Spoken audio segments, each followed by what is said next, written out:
نہیں 20 تاریخ کو پہلی دفعہ پیش ہوئے، 20/5 کو آ کر کے ٹائم لے لیا کہ جی ہم اگلی تاریخ پہ دیں گے. پھر یہ 29/5 تک ٹائم دیا، 29/5 کو بھی انہوں نے نہیں جواب جمع کرایا. پھر عدالت نے ان کو ٹائم دے دیا 5 جون کا. 5 جون کا تک جواب دینے کی بجائے یہ 3 تاریخ کو یہاں الیکشن کمیشن میں آ گئے، آ کر کہا کہ جی ہمیں ان سے بڑا خطرہ ہے کیونکہ ہم سے یہ فارم 45 46 مانگ رہے ہیں، اور آج بھی یہی بات یہاں کہہ رہے ہیں کہ ہم سے فارم کیوں مانگتے ہیں، تو لہٰذا ہمیں ان سے بچایا جائے. اور انہوں نے 2.5 مہینے تک کوئی جواب نہیں دیا تھا. 2/7 کو بھی لگا، پھر 8/7 کو بھی لگا، اور اس وقت تک انہوں نے کوئی جواب نہیں دیا تھا. اور یہاں کیا ہوا کہ 3 تاریخ کو انہوں نے اپلیکیشن دی، 4 کو الیکشن کمیشن نے اس کو نہ صرف نوٹس کر دیا بلکہ ساتھ ریکارڈ منگوا لیا تاکہ 5 کو کیس ہی نہ چلے. اور ریکارڈ منگوانے کا ان کے پاس کوئی حق حاصل نہیں ہے، ان کو قانون ان کو حق نہیں دیتا. بہرحال انہوں نے بعد میں 10 تاریخ کو یہ کیس ٹرانسفر کر دیا جسٹس ریٹائرڈ شکور پراچا کے پاس، اپنے ہینڈ پک جج کے پاس. اب ہوا کیا کہ جب آرڈر ہم نے اس کو سسپینڈ کرا لیا تو اس کے بعد جب کیس چلنے لگا تو پھر انہوں نے جا کر کے اس کو دوبارہ سٹے کرا لیا اور کیس نہیں چلنے دیا. آج تک جو 6 مہینے میں کیس چلنا تھا، آج 9 مہینے ہو گئے ہیں، کیس کا ابھی تک یہ فیصلہ نہیں ہوا کہ کون سا ٹریبونل کیس کو سنے گا. اور آج تک پوزیشن یہ ہے کہ ان کے پاس کوئی ریزن نہیں تھے. پہلے کہتے تھے کہ جج باعث ہے، آج وہ واپس لے لیا کہ جج متعصب نہیں ہے، باعث نہیں ہے. تو جب جج باعث نہیں ہے، کہتے ہیں اب ہم اپنا گراؤنڈ تبدیل کر کے صرف یہ کہتے ہیں کہ ہمیں جج کے اوپر اعتماد نہیں رہا. اور کیوں اعتماد نہیں رہا؟ کہ جی وہ کیس کو جلدی چلا رہے ہیں. اور کیس کو جلدی وہ کیوں چلا رہے ہیں؟ کیس کو چلانے کے لیے لا یہ کہتا ہے کہ 6 مہینے میں فیصلہ ہوگا. 2.5 مہینے میں تو انہوں نے جواب جمع نہیں کرایا، تو 6 مہینے میں فیصلہ کیسے ہونا تھا؟ تو لہٰذا اپنی بےایمانی کو چھپانے کے لیے وہ شیلٹر لے رہے ہیں الیکشن کمیشن آف پاکستان کا. آپ کو پتہ ہے الیکشن کمیشن کو میں نے کہا کہ آپ کو اوپر ہمارا الزام ہے، الیکشن کمیشن ہمارا ملزم ہے اس پٹیشن میں، لہذا جس کے اوپر ہمارا الزام ہے کہ کرپٹ ریٹرننگ آفیسرز کی جو کرپشن تھی آپ نے اس کو شیلٹر کیا ہے. کیونکہ میں نے ان کو بتایا کہ فارم 47 3 بنائے ہیں ریٹرننگ آفیسر نے. میں نے کہا کہ یہ ابھی نکال کے دیکھ لو آپ کے سامنے ہی. ایک بنایا 9 تاریخ کو، 9 فروری کو، ایک بنایا 10 فروری کو، ایک بنایا 12 فروری کو. اور الیکشن کمیشن میں جب ہم نے 9 تاریخ والا فارم چیلنج کیا، الیکشن کمیشن نے ہمیں سٹے دے دیا 11 تاریخ کو. 11 فروری کو کہا کہ کنسالیڈیشن پروسیس از سسپینڈڈ، یعنی ووٹوں کی گنتی، پروسیس کمپلیشن یہ بند کر دیں، روک دیں. اور ریٹرننگ افسر نے یہ لکھ کے دیا کہ process of consolidation is postponed in compliance of the order of the E C P. اب دونوں نے لکھ دیا، ہم مطمئن ہو کے گھر چلے گئے. گھنٹے بعد میں پتہ چلا کہ یہ کٹ پتلی طارق فضل وہاں بیٹھ کے ان کے ساتھ ریکارڈ ٹیمپر کر رہا ہے. ہم وہاں بھاگم بھاگ پہنچے آر او کے پاس، اس نے کہا جی نہیں ہم آپ کو نہیں آنے دیں گے.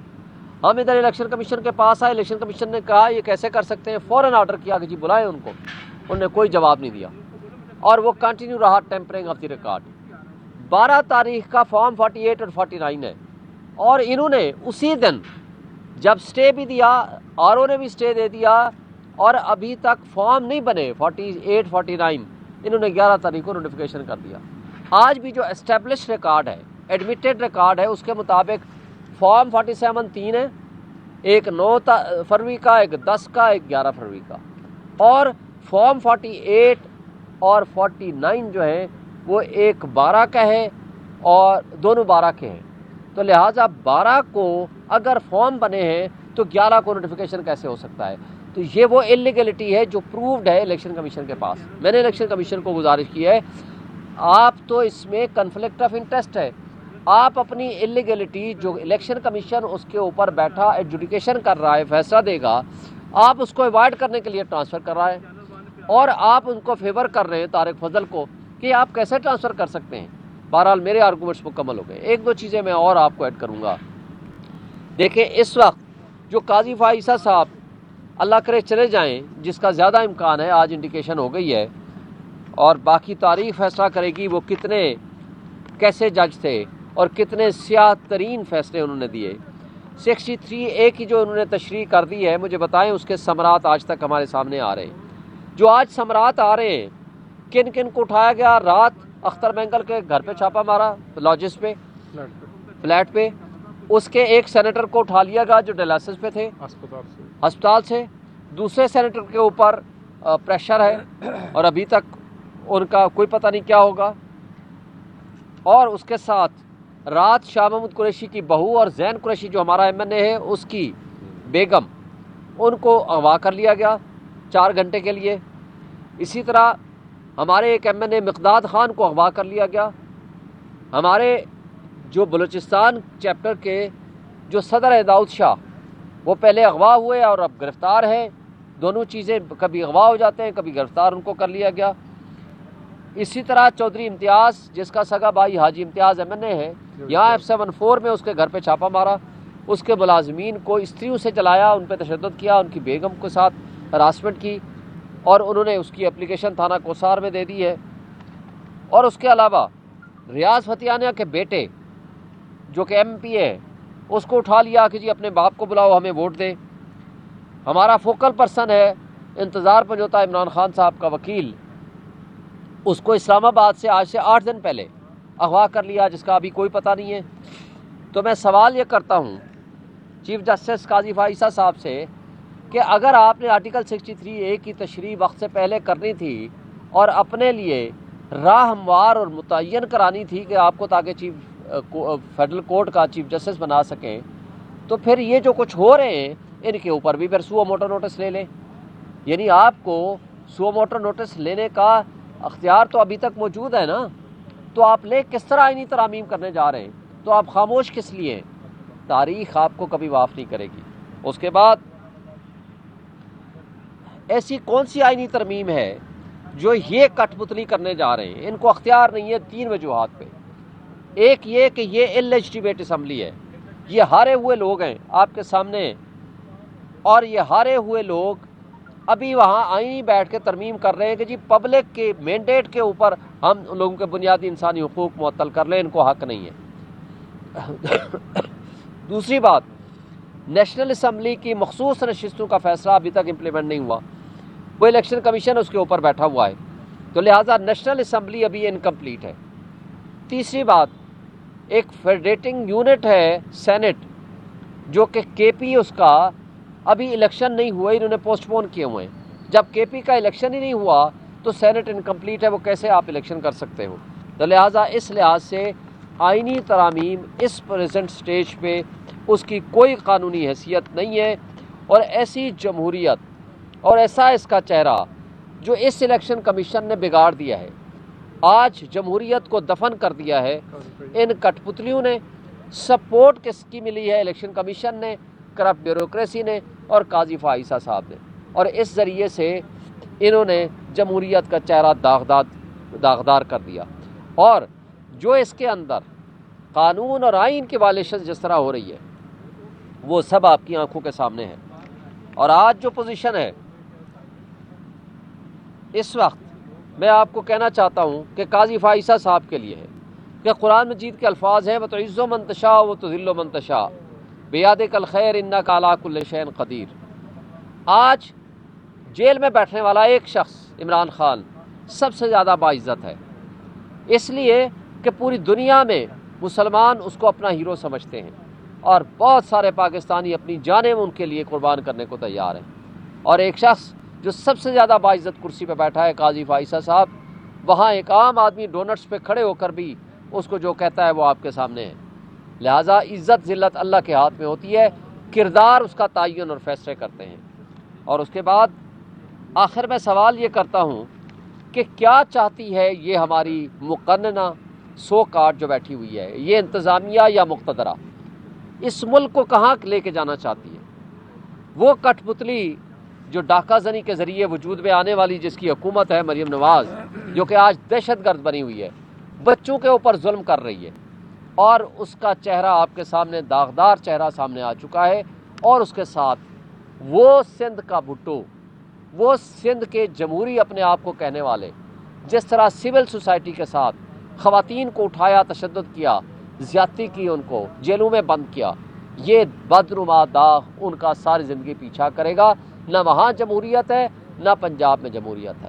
اس ملک میں جمہوریت دفن ہو چکی ہے، اس ملک میں بنیادی انسانی حقوق آپ کے معطل ہو چکے ہیں، اور اس وقت جو آئین میں لکھے ہوئے چند حقوق موجود بھی ہیں وہ یہ انصاف کے نظام پہ حملہ آور ہو کے آئین کو ترمیم کر کے آپ کے میرے اور سب کے حقوق واپس لینا چاہتے ہیں، جو کہ یہ ظلم ہے۔ ہم اس کے خلاف پوری طرح جہاد کریں گے۔ سر سلمان اکرم راجہ صاحب نے ایک اگر آپ کی اجازت تو آپ نے دلائل میں کہا کہ آپ کا جو بنیادی فریق ہے وہ ROA-NA47 کا جس کے اوپر آپ کو اعتراض ہے اس کے ذریعے ڈاکہ کی گئی اور ڈاکٹر طارق فضل چودھری، تو الیکشن کمیشن نے کہا کہ آپ اس کو بطور پارٹی نہیں بنا سکتے، اور آپ نے کہا کہ ایک درخواست میں ان کو بنایا گیا، اعتراض ہوا۔ سر یہ معاملہ کیا ہے، مبہم ہے، تھوڑا سا اس پہ تفصیل دیکھیں، بتا دیں۔ جب آپ کسی کے اوپر الزام لگاتے ہیں سیٹلڈ لا ہے، آپ اس کو پارٹی بنائیں گے۔